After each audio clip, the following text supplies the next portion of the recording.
Hey everyone, History Mystery Man here, coming to you today from my hometown, Toledo, Ohio. Now when I do these documentaries on the great ships of the Great Lakes, I try to always pull in some personal connections. In my research for the DanielJMorrell, which sank in Lake Huron in 1966, I found out that the chief engineer who went down with the Morrell, died on the Morrell, I should say, John Henry Schmidt, lived here in Toledo. He was the chief engineer on the Morrell. And I don't know a lot about him. He was 46 years young, born in 1919, and died November 29th, 1966. And I don't have a picture of him. I wish I did. I looked for one, couldn't find one. I'm sure there's one out there.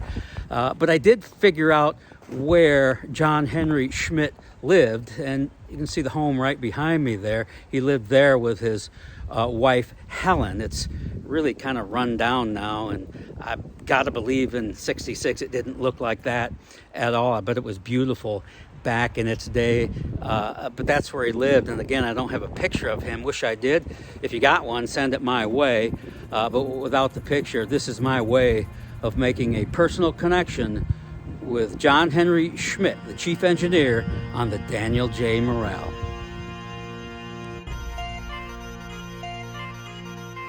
See the world here. Back to the Morrell, the DanielJMorrell. We know for a fact that it's split in two on the surface.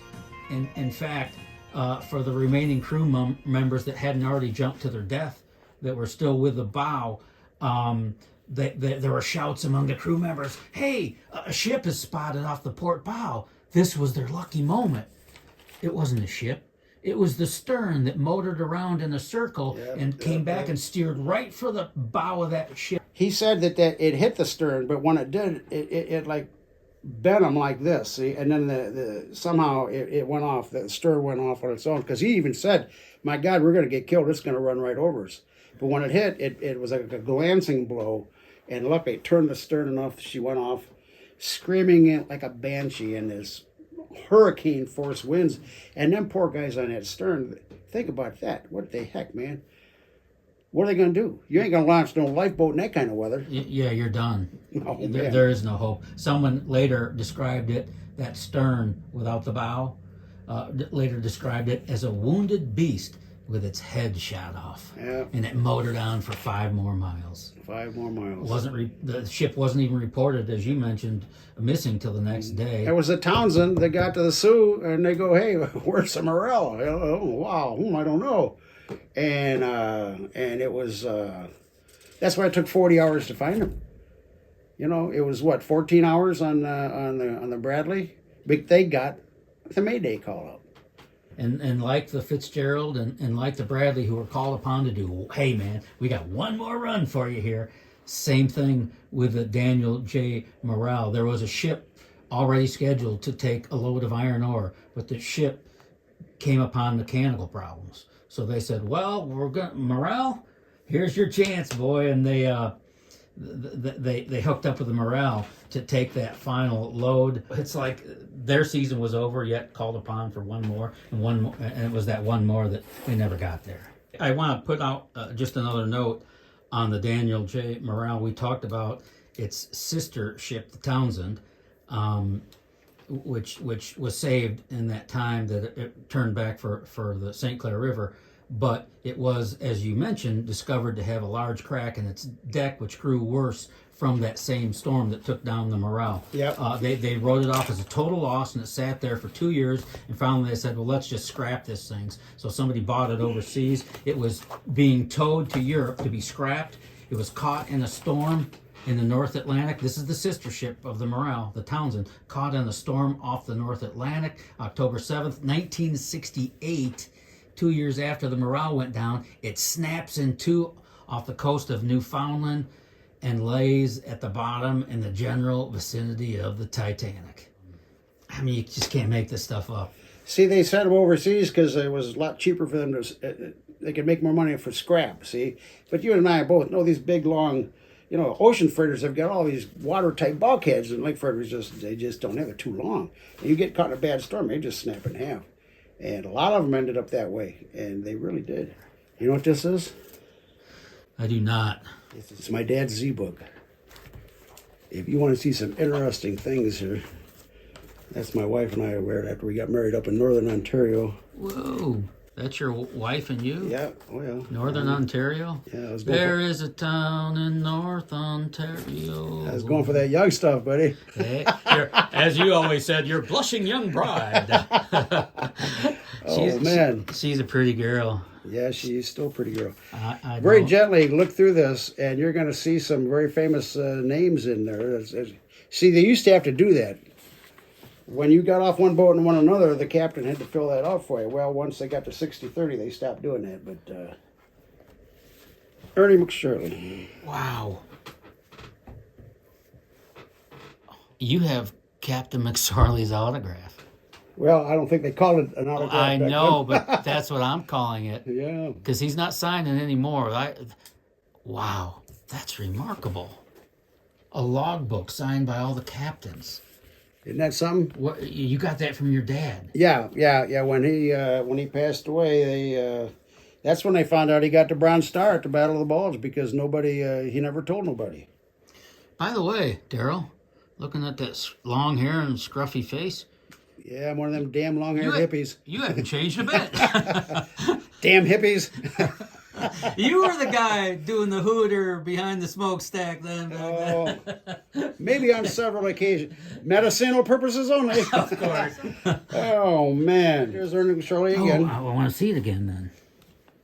Gosh, that's so interesting. I'm fascinated by McSorley. I want to know more about him. We know so little about Captain McSorley.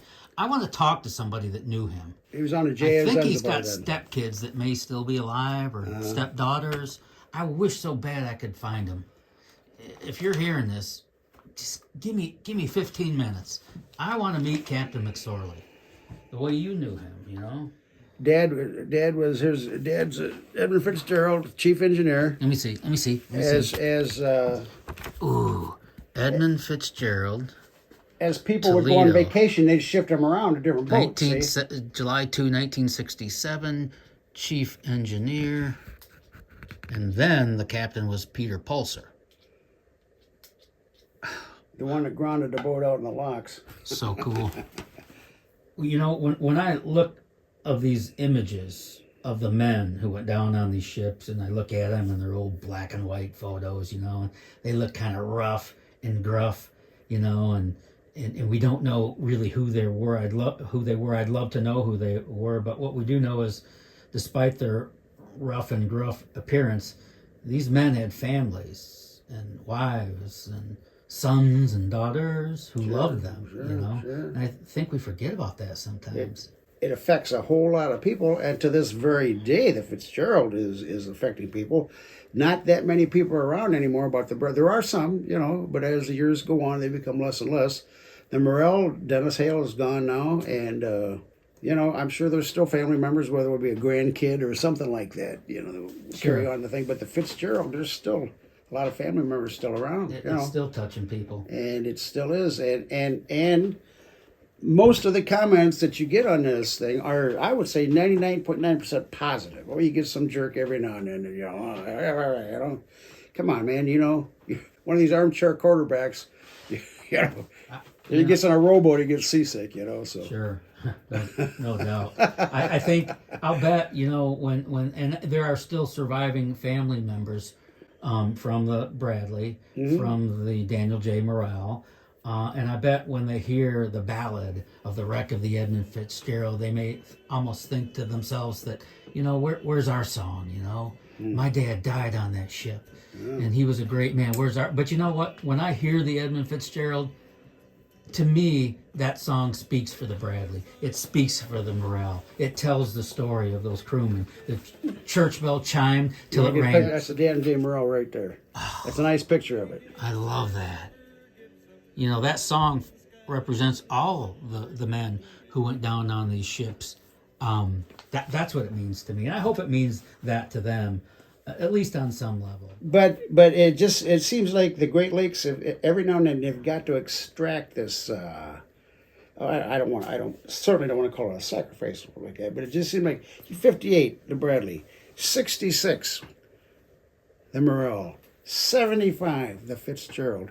Now, luckily, knock on wood, as we say, there's no more big ships have sank, but it's a dangerous job, very dangerous. There's so much machinery in there, and you got to really be on the ball. Now, that being said, as I said back when I was sailing there in the 70s, the old heads were walking around with their Irish coffee, and the kids were going out behind the smokestack doing a couple of doobs, every now and then. And it worked. It was never any problem. They knew what was going on because And I don't think they cared. they didn't, because the job got done. But, and as I said, the Fitzgerald was the party boat of the fleet because it was so clean and there was no self-unloading. When you're out in the middle of the lake, it was 5 days or 2.5 days up, 2.5 days back. You chip and paint, this kind of stuff, but you ain't busting your butt. So it was a nice tour of duty. It really was. And my Uncle Grant was a gateman for years. For the conveyor belt, they'd open the hole and let it go out. Then he got his owner's ticket. So that's my dad's headstone. Oh, isn't that beautiful? That's Wade. Yeah, my dad and my mom. Chief engineer of the Fitzgerald. Is that the Fitzgerald on the stove? It's a lake freighter.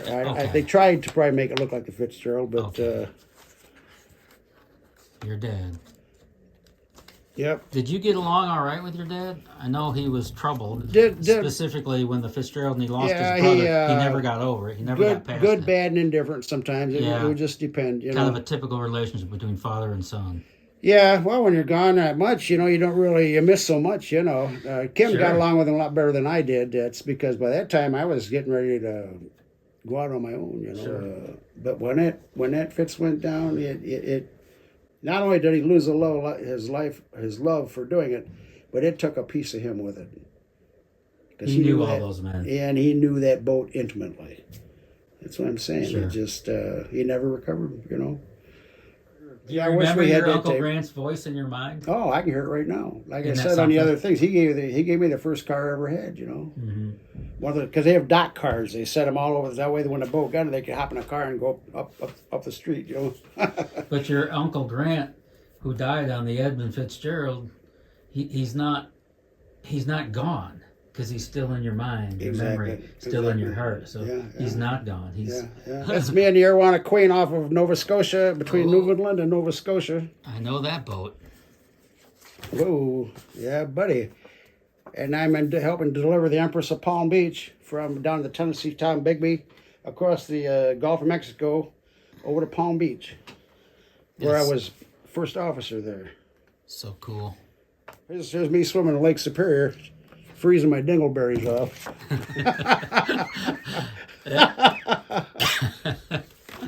Hey, if we're done, I got something for you here. Oh, is it the life ring off the Carl D. Bradley? Oh, I'm sorry. I just sold that on eBay. No, I would never do nothing like that. You can go ahead and open this up if you like. That shows you how old that wrapper is. But that's for you in your maritime collection. Ooh, sweetness. That's the Jet Express. That's the Jet Express too. That's what you ran that boat between what, Sandusky and Put-in-Bay, or how'd that go? And all over the Great Lakes, we would take a bunch of people. Well, we went to Monday Night Football, I don't know how many times, 400 people. And I'm proud to say, or I shouldn't say proud to say, but the Cleveland Browns went 0-7 against Pittsburgh the whole time I was over there. Yeah, that boat's so cool. I know you were the captain on that. Did that didn't have your standard, rudders and propellers? Water jets. In other words, those jets pivoted 360 degrees? No, just like this. No, you're thinking of Z-drives, I think. Not Z-drives, I forget what it's called. But these would go like this. I could walk that boat into a 30-mile-an-hour wind perfectly sideways, as long as everything worked. Sure. When you're hauling 400 passengers at 40 and 50-mile-an-hour stuff, the fastest I ever had that boat going, we were low on passengers and low on for maybe 10 people on board, and low fuel.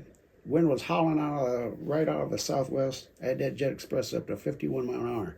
I didn't realize that thing for a 100-foot boat. That is flying low there, buddy. And it's like a hydroplane skipping across the pond.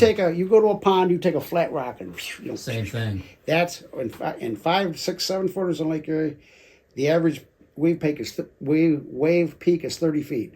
So you got a 100-foot boat. She's just doing all these numbers, and it's a beautiful boat. I loved running it, but like I said, the rocking and rolling all on my back and my knees. It got to the point where I just couldn't take it no more. I mean, I don't want to live in a chiropractor's office the rest of my life. You know, Do you miss doing that? I do. That's a young man's game. You know, between Port Clinton. You can still miss it though. Well, at times, but there was good times and there was bad times. We'd go up to take a whole boatload of passengers up across Lake Erie, past Middle Sister Island to southeast outer channel marker, up the Detroit River, into Lake St. Clair, past the St. Clair, in the St. Clair River to the St. Clair Inn. Oh, now you can't. You only drew 9 inches up forward and 33 inches back aft, and at speed, shallow boom, draft, boom, boom, just like this, just like this. Oh, it was a beautiful riding boat when in rough weather, as long as you had both engines. If you lost an engine, you don't even want to think about it. You don't even want to try and dock that boat on one engine. Gives a whole new meaning to the pucker factor. I really miss my time as a captain. You know, whether it was the Arowana Queen. I'm too old to do it now. My back couldn't take the rock and rolling no more. I get it, but I miss my time. It was, for me, being a captain was you were in charge, and it was complete freedom.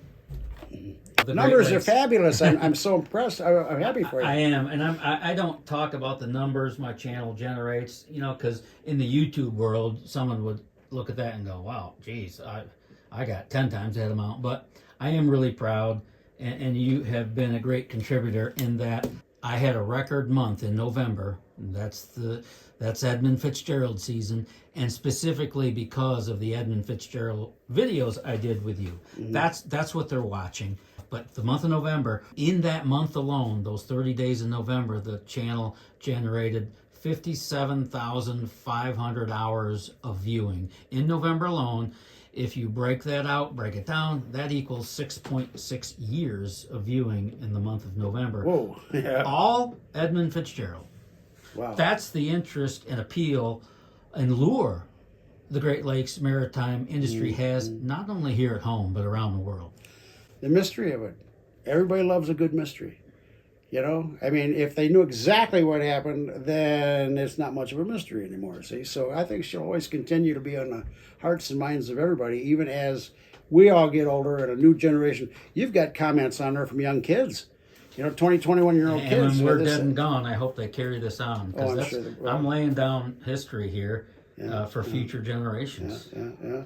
Tom's doing pretty good. His numbers there, too, are pretty Very good. good. Your brother Tom. Slowing down. Everything's slowing down right now. Well, yeah.